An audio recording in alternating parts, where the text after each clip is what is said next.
السلام عليكم ورحمة الله وبركاته. ازيكم حبايبي، عاملين ايه؟ يا رب تكونوا بخير. نبدأ الفيديو بتاعنا بالصلاة على سيدنا محمد وعلى آله وصحبه أجمعين.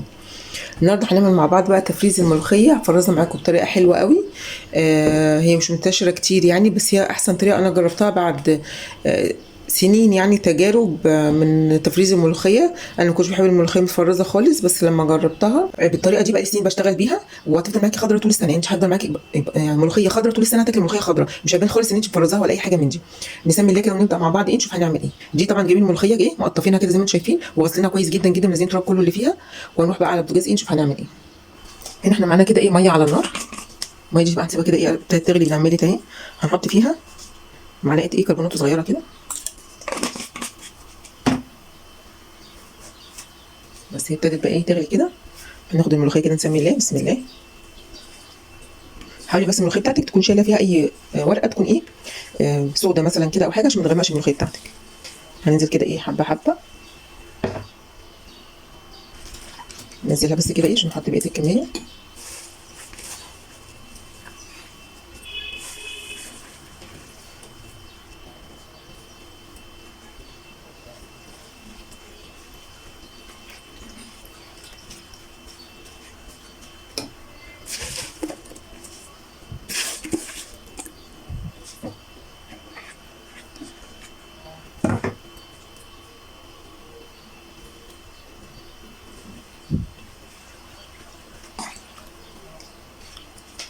هننزل بقى ايه كده بالملوخيه كلها كده، بس نسيبها بس ايه تقلب قلبه واحده، ما تغليش يعني قلبه واحده بس. هنسيبها كده بقى ايه لغايه ما تغلي اهي كده. بصوا خلاص كده قلبه واحده. هحط فيه بقى كده النار. انا محضره كده معايا ايه بوله كده فيها ايه ميه متلجه، ميه فيها يكون ايه فيها تلج. نحط كده بسم الله، نصفي بقى كويس. نحط التلج.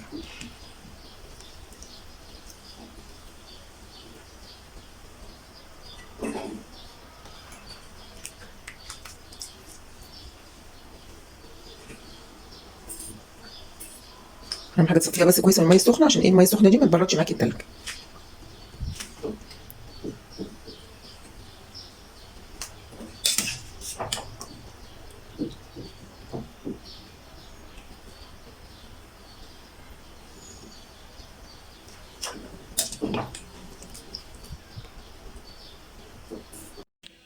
هنا بعد ما سلقنا بقى وخدناه كده غلوه واحده على النار، حطيناه في ميه تلج زي ما انتم شايفين كده. هناخدها بقى نصفيها ونحطها في الكبه بتاعتنا او في الخلاط ونضربها.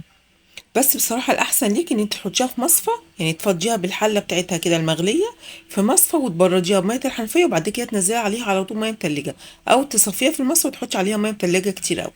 دي بتبقى افضل من الطريقه ان انت تحطيها في ميه انا بكل مره بعملها على فكره، بفضيها في الحوض في مصفى وايه وابردها كويس جدا بميه متلجه.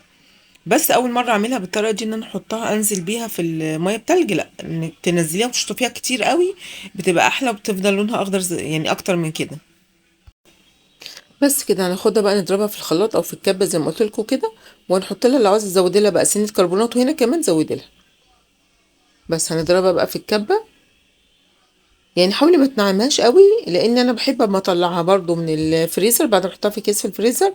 بحب اول ما اطلعها اضربها كده في الكبه، يعني وهي نص تجميده كده بيرجع لونها اخضر تاني، ومع سنه كربونات وكده بضربها بترجع لونها اخضر تاني، بتبقى احلى بصراحه بقوام احسن. عشان كده مبحبش ايه انعمها قوي.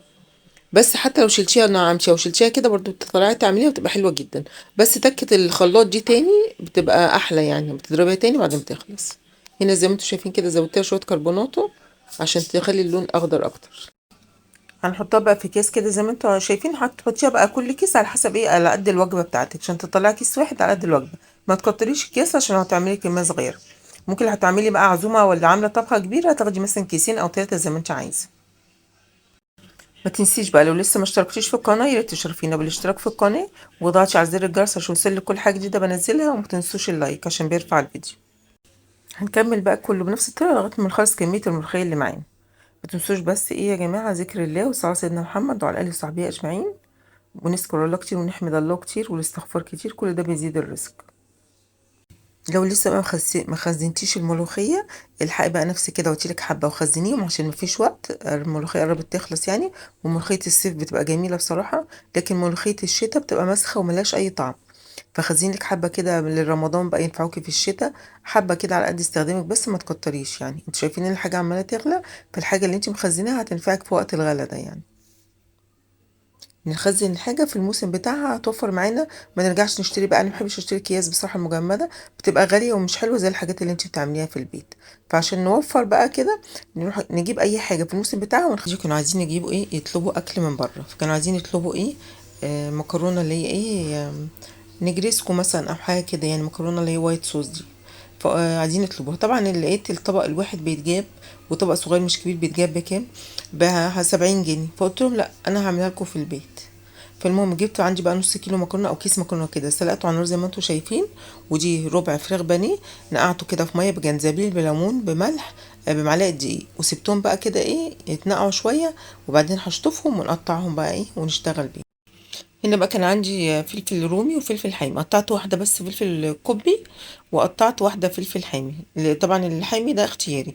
عايزه بقى تضيفي زيتون، عايزه تضيفي فلفل الوان، عايزه تضيفي مشروم، اي حاجه عندك عايزه تضيفيها ضيفيها، بتزود معاكي كميه اللحوم كمان. بس هقطعه بقى زي ما انتم شايفين كده، وايه ونروح نشتغل على النار. هنا معانا بقى طاسه كده على النار، هحط فيها معلقه زبده كده صغيره، وهنزل بقى بالفراخ اللي احنا ايه غسلناها وقطعناها بقى كده. بس هنحمرها بقى كده في حته الزبده دي كده يعني، ما تقلبهاش اول ما تحطيها، سيبها شويه بس لغايه ما تبيض كده، بعد كده بتيجي قلبي فيها. طبعا ما نحرمش ولادنا من حاجه، التوفير مش معناه ان حرمان، لا، التوفير ان انا اعمل لاولادي الحاجه اللي هم بيحبوها، بس اعملها لهم في البيت بتكلفه اقل كتير وحاجه نضيفه ومضمونه. يعني انت لو جبتي 4 اطباق مثلا اضربي 70 بقى في 4، شوفي هيطلعوا كام. فده هيبقى كتير قوي يعني. لكن انت لو عملتهم في البيت عملناها بربع بانيه مش مكلفه خالص، بقى حوالي 40 او 45 جنيه بالكتير، مع كيس مكرونه. فهتعملي برضو 4 وجبات كده حلوين، وهيفرحوا بيها، وحاجه برضو ايه اكل مطاعم في البيت. فحاولي تعملي كل حاجه في البيت لاولادك، كل حاجه دلوقتي متوفره على النت. لو بحثتي على اي حاجه طبخه انت عايزاها هتعمليها لاولادك برضو ايه. يعني مش هتكلفك اي حاجه، نص ربع، مش هتيجي ربع التكلفه والله. ومتبقيش حرمتيهم برضو من حاجة يعني، وعملت لهم كل اللي نفسهم فيه. فالتوفير مش حرمان ابدا يعني. عايزة تأكليهم مرة بره مثلا او تطلبي لهم مرة، تبقى مرة مثلا في الشهر او حاجة لو ميزانيتك انتي تسمح. لو ميزانيتك متسمحش هتعمل لهم في البيت اللي هم عايزينه. هنا بقى نحط الفلفل الكوبي زي ما انت عايزه بقى، عايزه تضيفي بقى تزودي فلفل الوان تزودي فلفل الكوبي، تحطي بصل، اي بقى خضار انت عايزه عنك عايزه تحطيه عشان تزودي الكميه حطيه. كل ده برضو بيبقى فيتامينات اكتر، بس انا ولادي ما بيحبوش غير ايه، فراخ سك يعني كده، بس انا زودت لهم ايه حته فلفل كوبي من عندي. هنا هنعمل بشاميل بقى، حطيت معلقتين زبده كده برضو مع شويه زيت، وهنزل عليهم ايه بالدقيق بتاعي طبعا عشان اعمل البشاميل. وعايزه اقول لك لما تعملي البشاميل لازم تحطي فيه معلقه سمنه بالذات او خصوصا للبنات الصغيرين يعني، عشان البشاميل ما يكلكعش معاكي، الطريقه دي عمره ما يكلكع معاكي ابدا. تحطي معلقه او معلقتين زيت مع الزبده او السمنه بتاعتك، هتخليه ما يكلكعش معاكي ويبقى معاكي كريمي خالص كده. وبرده كل معلقه دقيق بتاخد معلقه سمنه او زبده، ما اي ماده دهنيه يعني. هنا بقى اللبن انا عملته بلبن بودر، زي ما بقول لكم كتير في الميزانيات بتاعتي بجيب لبن بودر او لبن بودر للحاجات دي. فانا بحط على كل كوبايه، دول 4 مثلا كوبايات، بحط على كل كوبايه معلقتين صغيرين او معلقه كبيره من اللبن البودره، وبعمل بيه البشاميل بيبقى زي الفل. هنا حطيت كمان واحده مرقه عشان تديها طعم ايه، طعم معين. ودي بقى تحطي معلقه او معلقتين قشطه وش اللبن، يعني بتخلي بقى اللبن احنا عاملين بلبن بودره فايه عشان نخليه كريمي اكتر يعني. فبنحط له معلقه قشطه وش اللبن. عايز تحطي برده حته جبنه مثلثات او معلقتين جبنه كريمي براحتك. هنا بقى انا جبت اطباق من دي بقى، كان عندي اطباق من دي فطلعتها قلت اعمل فيها علشان يبقى ايه اكل زي اكل المطاعم بقى، كاني ايه عملت لهم الاكل بره يعني، جبت لهم اكل من بره. بس هنا احط بقى بشاميل تحت كده في الارضيه من تحت، وهنزل بقى بالمكرونه بتاعتي. هجيب بقى المكرونه بتاعتي، انت ممكن تحطي المكرونه زي البشاميل، تحطي طبقه مكرونه وتحطي الحشوه في النص، وتحطي برضو طبقه مكرونه والبشاميل على الوش. بس انا بحب اعمل ايه، بحب بقى ايه اقلب الخضار بالفراخ مثلا على المكرونه كله مع بعض كده. احط الاول البشاميل عليهم كده، اغرقها في البشاميل عشان تبقى صوصي. والله كانت احلى من اللي جايه من بره. تبقى صوصي كده جميلة، وتبقى جوسي قصدي كده، تبقى فيها صوص ياما.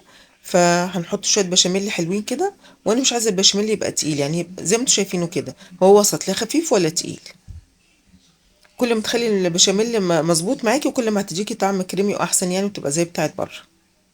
هنقلب بقى كده المكرونة مع البشاميل بتاعنا، وهنزل عليها بالفراخ كلها كده، اقلبهم مع بعض عشان يبقى ايه الفراخ داخلة في كل المكرونة بتاعتنا، فبتبقى طعمها احلى. هنا بقى اجيب الفراخ بتاعتي كده، طبعا لونها اصفر عشان احط لها بهارات اللي هي الفراخ، فبيبقى فيها كاري وكركم، فبتبقى مصفرة شوية. طبعا تحطي على الفراخ دي البهارات اللي انتي بتحبيها بقى، بس اهم حاجة تحطيها شوية زنجبيل او جنزبيل، وشوية بصل توم باودر، بس بقى اي بهارات عندك تحطيها. هنقلب بقى كده كله مع بعض، وانا معايا فلفل حامي على جنب عشان بزود في الاطباق اللي محتاج، اللي هو بيحب فلفل حامي بحط له، ما بضيفوش على المكرونة كلها. بس اقلب كده كله مع بعض لغايه ما يدخلوا كلهم في بعض. هنحط لهم برضو شويه جبنه موتزاريلا كده لو انت عندك، فانا عندي بس ايه كانت ايه مطلعه من الفريزر لسه مفكتش قوي. بس وهقسم بقى المكرونه بتاعتي كده كلها على الاربع الاطباق اللي عندي زي ما انتوا شايفين كده. وحاولي بقى ايه يعني تخلي ايه الفراخ بتاعتك تبقى ايه، يعني كل طبق فيه يعني، ما تحطيش طبق فيه مكرونه وطبق فيه فراخ وكده ما فيهوش فراخ يعني.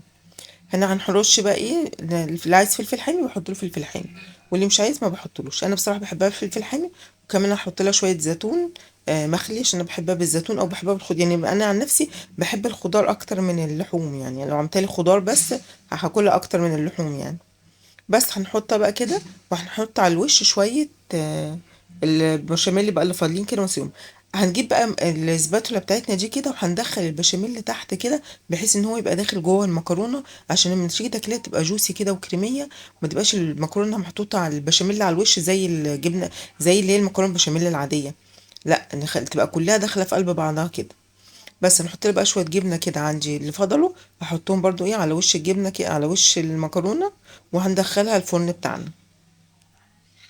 بس هنا دخلتها من الفرن وطلعت بقى سخنه كده، زي ما انتوا شايفين. انا مش عايزاها تاخد وش لون احمر خالص على الوش، انا عايزاها تبقى وشها يا دوب ياخد لون بامبي، هي مش باينه في الكاميرا بس هي لونها بامبي كده شويه، بحيث ان هي متبقاش ناشفه، مبقاش الوش ناشف، يبقى الوش كده ايه جوسي كده وطري، الجبنه تبقى سايحه فيها كده، فتبقى كلها سايحه في قلب بعضها كده.